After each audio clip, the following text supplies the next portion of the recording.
नवाज शरीफ की वतन वापसी का मामला, वज़ीर-ए-आज़म ने सिफारती पासपोर्ट जारी करने का हुक्म दे दिया। लंदन में पाकिस्तानी मिशन को हिदायत जारी कर दी गई। इसहाक डार के पासपोर्ट की तजदीद की भी हिदायत।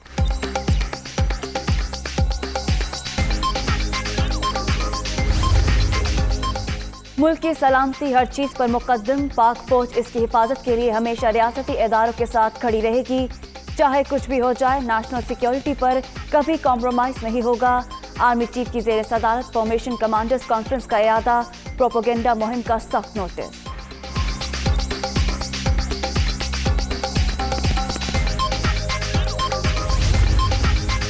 और जनूबी वजीरिस्तान में फोर्सेस के साथ फायरिंग का तबादला, 2 दहशतगर्द हलाक, मेजर शुजात हुसैन और सिपाही इमरान खान फर्श पर कुर्बान।